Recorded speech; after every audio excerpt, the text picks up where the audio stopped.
Alors bonjour à tous et bienvenue dans cette nouvelle vidéo. Donc aujourd'hui nous allons voir pourquoi certains surdoués ont une addiction par rapport au sexe. Ce qu'il faut comprendre là-dedans, c'est que premièrement, le sexe peut donner l'illusion d'avoir un couple, peut fonder en tout cas une certaine dépendance de l'autre vis-à-vis donc de la personne HP qui a trouvé là un moyen pour intéresser l'autre, même s'il sait que c'est un moyen qui reste quand même assez futile, c'est aussi un moyen, on le verra, qui permet effectivement une certaine réconciliation avec lui-même et donc il en tire effectivement des bénéfices aussi. Alors, donc je pense qu'au départ, forcément, le surdoué, il cherche à plaire, il a envie d'être aimé et cela, il le veut très fortement. C'est un rêve vraiment qui fait partie intégrante de lui-même. Et du coup, pour que il trouve ce moyen d'être aimé, il va offrir son corps tout simplement à l'autre. Il va aussi se passionner pour ce corps éventuellement, justement parce que lui, il est beaucoup dans le mental. Et donc ce mental-là est envahissant, cette hypersensibilité-là est envahissante. Et donc, pour canaliser l'hypersensibilité, il a trouvé le moyen de le faire sur le corps. Donc, il développe son hypersensibilité, il en tire quelque chose, effectivement, puisque cette hypersensibilité va enfin, permettre de s'émouvoir. Et donc, d'émouvoir le corps, le sexe, est un bon moyen pour ça. C'est aussi un moyen de rentrer en contact avec l'autre, mais c'est un moyen qui peut être biaisé, justement parce que, malheureusement, il laisse son mental de côté. Donc, on a vu effectivement que certains surdoués, pour éviter de se sentir mal à l'aise par rapport à leurs émotions, ils vont se couper de leurs émotions. Ici, c'est tout l'inverse. Donc ici, il va tout à fait se raccorder à ces émotions-là, mais à ces émotions particulièrement centrées sur le corps, justement pour essayer de se couper de son mental ici. Donc évidemment, on le sait tous, un surdoué qui est coupé de quelque chose n'a pas nécessairement une bonne façon de fonctionner, et tôt ou tard, ce mental va revenir en force, surtout au moment en fait des ruptures éventuelles avec des partenaires sexuels éventuels, sexuels et aussi sentimentales, parce que généralement le surdoué est dans les deux à la fois. Donc, le fait de se recentrer sur son corps, c'est quelque chose qui lui permet de se rattacher à lui-même, de se rattacher justement à ce corporel qui souvent trop longtemps a été mis sur le côté. Alors, on peut voir ça par exemple chez des personnes qui ont vécu très fortement dans quelque chose qui était très fortement scolaire, dans une réussite sociale qui est très importante. Et comme c'est une autre façon de rechercher une réussite sociale que le sexe, justement, en se convainquant qu'effectivement on peut maîtriser aussi son corps. Donc le surdoué a besoin de maîtriser les choses et là il est aussi dans la maîtrise généralement corporelle en multipliant parfois les aventures pour essayer de s'apprivoiser au mieux et surtout d'apprivoiser toutes les sensations corporelles et sentiments qui sont du coup associés à cette sexualité. Donc ce que je veux dire par là, c'est que c'est jamais une sexualité qui va être platonique, qui va être uniquement corporelle.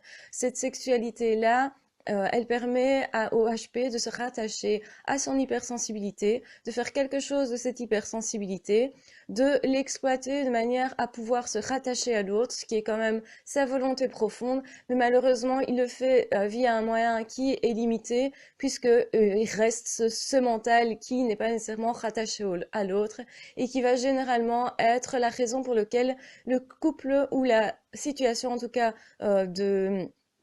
de concubinage, etc., ne va pas perdurer parce que c'est fondé sur le sexe et donc forcément, effectivement, là, on rejoint tout à fait les normes pensants qui sont très fortement, en tout cas généralement, plus fortement axées sur le sexe. Donc notre société est une société axée sur le sexuel, faut-il le rappeler, et du coup, le surdoué se dit, ok, moi j'ai compris ces règles-là, donc je vais en jouer. Et effectivement, ça marche un petit moment, ça peut apporter quelque chose, comme je le dis, le fait de se rattacher à son corps permet effectivement de prendre conscience de ce corps, de prendre conscience aussi de ses besoins, ce qui est quelque chose de plutôt positif pour le surdoué.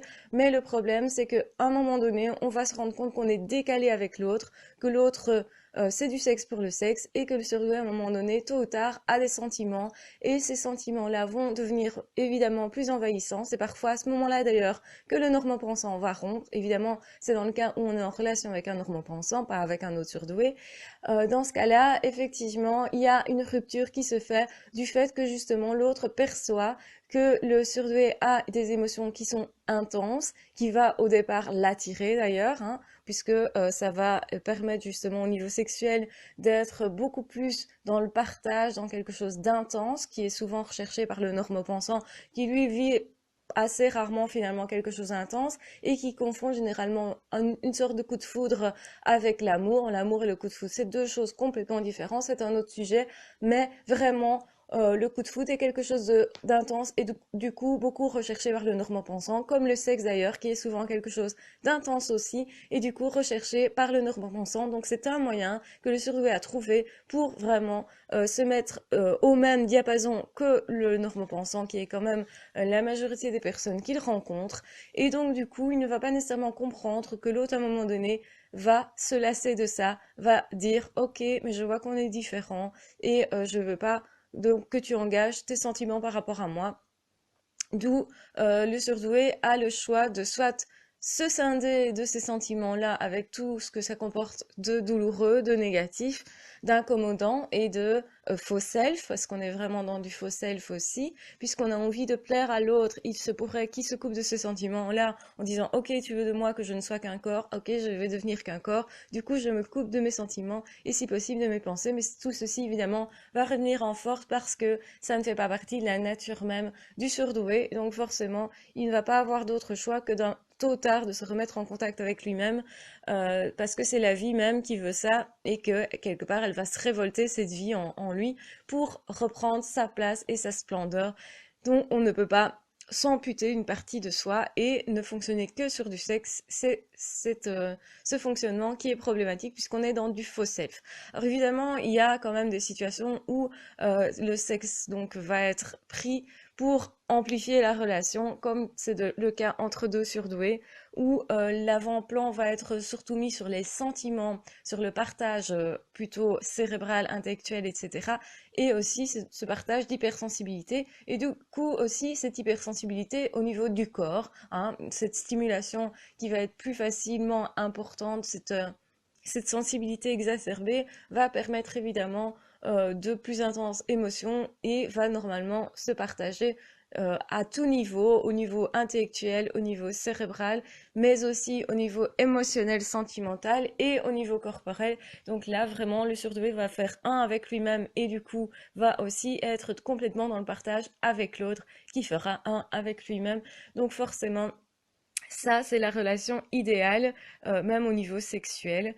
Maintenant, à partir du moment où le surdoué a compris qu'il peut aussi partager vraiment tout son esprit et toute sa grandeur d'esprit, tout ce vers quoi il se sent appelé justement dans ce monde, toutes ses valeurs, etc., qu'il peut partager ça avec quelqu'un d'autre, qui est un autre HP la plupart du temps, qu'il a aussi compris que cette hypersensibilité sert à quelque chose et qu'il ne doit pas se couper de ses émotions, ses sentiments et son amour, il va pouvoir le partager.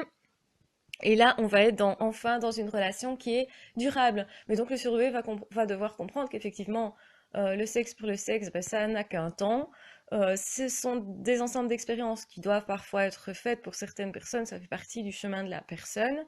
Ça reste quand même toujours un tabou que de se dire, ok, il a trouvé un moyen d'attirer l'autre, et donc quelque part il peut en jouer, donc il peut aussi se sentir dans une position parfois un peu de manipulateur, ce qui ne va pas lui convenir du tout, puisque lui, il veut plutôt être accueillant par rapport à l'autre, il veut vraiment la réelle relation, mais souvent il se perd dans des aventures sexuelles parce qu'au départ, il y trouve évidemment quelque chose d'essentiel, qui est le rattachement à lui, à son corps, le fait de pouvoir du coup tamiser un petit peu toutes ces émotions qui sont fatigantes, ces pensées qui sont fatigantes aussi. Donc il va trouver là un havre de paix, mais qui va être de courte durée, tant qu'il ne tombe pas sur quelqu'un qui fonctionne comme lui et avec qui il peut vraiment partager complètement les choses. Quand je dis complètement, c'est qu'évidemment, le cérébral, le mental et l'attrait qu'il va ressentir pour l'autre va être plus que sexuel encore, et donc ça peut aussi passer à l'arrière-plan, tout ce qui est sexuel peut passer ensuite à l'arrière-plan. Donc le surdoué peut connaître une période de sa vie pendant laquelle il va rechercher, donc justement pour se lier cette méthode-là, il va utiliser cette méthode-là et pour se relier à lui-même et pour se relier à l'autre. Et à un moment donné, forcément, ça marche. On le sait tous que le surdoué a quand même pas mal, est quand même pas mal sollicité justement pour se mettre en couple avec pas mal de personnes, qui sont souvent des normopensants, qui vont comprendre qu'il y a une richesse chez cette personne-là et qui vont avoir envie de le découvrir. Mais l'attrait, une fois passé, eh bien, ça va se tamiser un petit peu, tout ça, surtout quand l'autre va comprendre qu'il y a un très gros décalage. Et donc, lui, le normopensant, soit il comprend que cette hypersensibilité, il ne sait pas la partager parce qu'il ne l'a pas.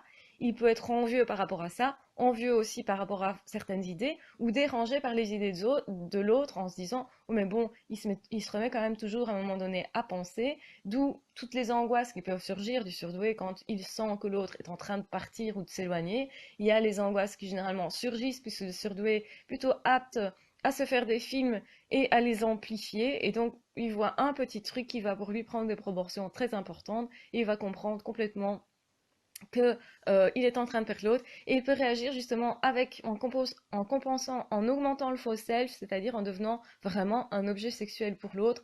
En se positionnant de cette façon, il se dit qu'il va avoir un attrait puisque c'est ce que la société représente. Donc évidemment, il se perd tant qu'il n'a pas compris qu'il était HP. C'est généralement quand tu fais ça, il n'a pas encore compris cette étape-là. Mais c'est une étape importante qui fait partie du cheminement du couple éventuel, enfin de la création en tout cas d'un couple éventuel pour l'avenir. Et on le sait tous, on ne crée pas un couple en une fois. Ce sont nos émotions passées, nos relations passées, nos coups de cœur passés qui vont créer le couple futur. Faut-il le rappeler? Je pense que c'est pas assez dit que l'on croit qu'un échec amoureux n'est qu'un échec. Bien entendu pas. Ça fait partie d'un chemin et c'est ça qui vous permet une réussite, si on peut parler de réussite, d'un couple, en tout cas, de pouvoir créer avec l'autre quelque chose sur base des expériences passées. Donc les expériences passées sont importantes, qu'elles soient juste sexuelles ou pas d'ailleurs.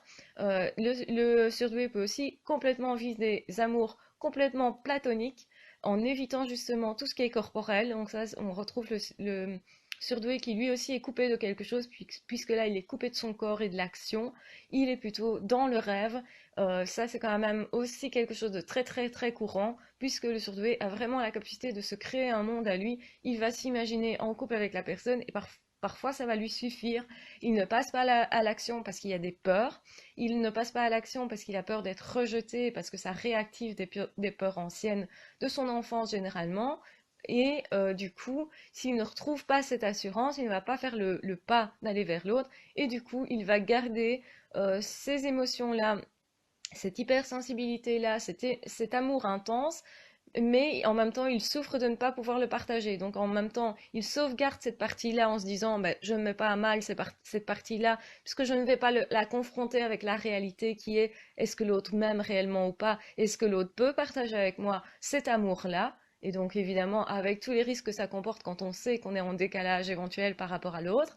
Donc ça peut se passer quand on est vraiment très amoureux d'un homme pensant, mais en même temps, on le sait intuitivement qu'il y a quelque chose de l'ordre de la différence, une différence qui est trop grande, qui va être attrayante aussi, hein, mais qui va être trop grande et qui, de toute façon, ne va pas faire en sorte que le couple puisse se former ou en tout cas perdurer, et donc avec toutes les conséquences dramatiques que ça peut avoir sur l'hypersensibilité du surdoué qui essaie évidemment de limiter les émotions négatives puisqu'elles sont tout aussi intenses que les positives, mais elles sont intenses. Et du coup, il va sauvegarder ça en se disant, ok, je prends pas de risque, du coup, je suis sûre de continuer d'aimer.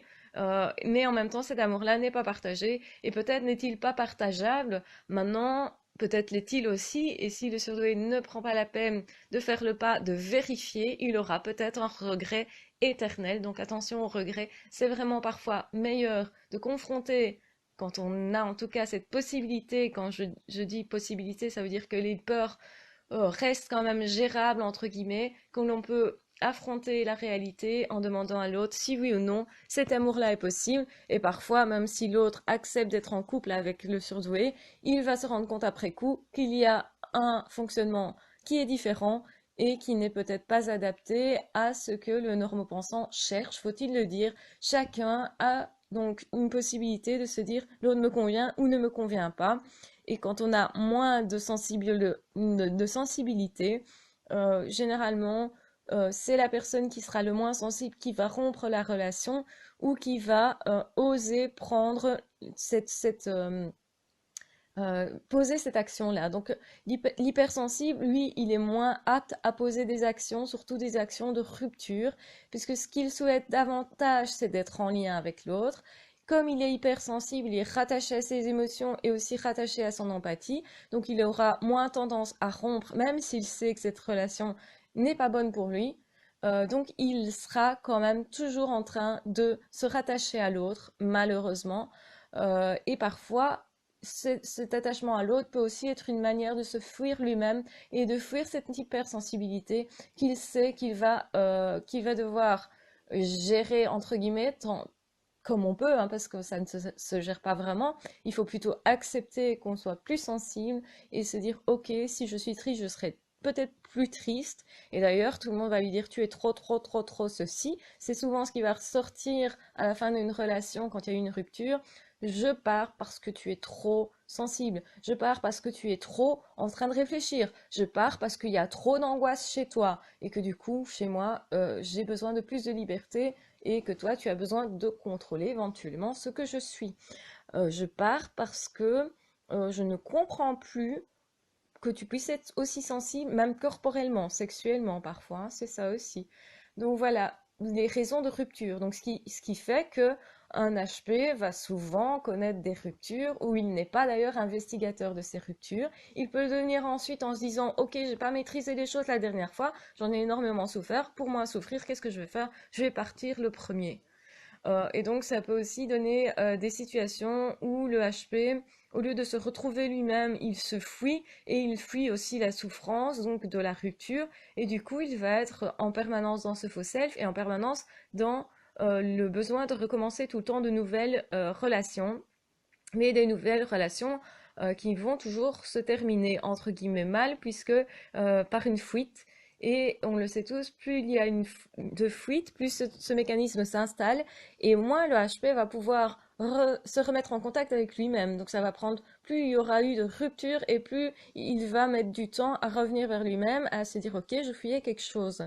Et peut-être, c'est à partir du moment où il va se rendre compte qu'il reste tout seul, que au final, ça n'a aucun sens de recommencer tout le temps, ou bien ça peut aussi être face à la douleur de l'autre qu'il va se dire ça suffit, je veux fonctionner différemment, il ne saura pas comment, mais il va se dire ok, je vais essayer de trouver un moyen de fonctionner qui sera meilleur, en tout cas qui permette vraiment un lien, puisqu'on l'a dit, le lien est vraiment principal dans la vie du surdoué, il cherche à créer ce lien avec le monde, avec lui-même, avec les autres. C'est vraiment important que ces trois liens soient établis. Souvent, il va être très conscient du fait qu'il a besoin du lien avec l'autre. Peu conscient par contre qu'il a besoin d'un lien avec lui-même. Donc parfois il comprend même pas pourquoi il se réoriente vers cette sexualité-là particulière et qui peut être excessive évidemment, mais il ne comprendra qu'après coup. Déjà, il faut qu'il comprenne qu'il fonctionne différemment des autres, que les échecs qu'il a subis éventuellement, donc que ce soit quand lui est parti ou quand l'autre l'a quitté, que ce n'est pas de sa faute, il faut qu'il comprenne ça. Parce que c'est une souffrance énorme avant qu'il ne comprenne. Il ne comprend pas pourquoi il n'est pas comme tout le monde, pourquoi il n'arrive pas à créer un couple, pourquoi les autres, ça a l'air d'aller quand même. Ils entrent quand même souvent sur base d'un mode sexuel, ils entrent en relation les uns avec les autres et ça fonctionne pour eux. Pourquoi pour moi ça ne fonctionne pas? Qu'est-ce qui se passe? Qu'est-ce qu'il y a comme différence? Qu'est-ce qu'il y a comme décalage? Il faut comprendre qu'il y a un décalage, comprendre aussi comment on fonctionne. Une fois qu'on a compris comment on fonctionnait, généralement on sait s'orienter beaucoup mieux vers les personnes avec qui ça peut fonctionner. En tout cas, avec qui ça peut se terminer au moins correctement par une éventuelle complicité qui reste au-delà de la relation de couple.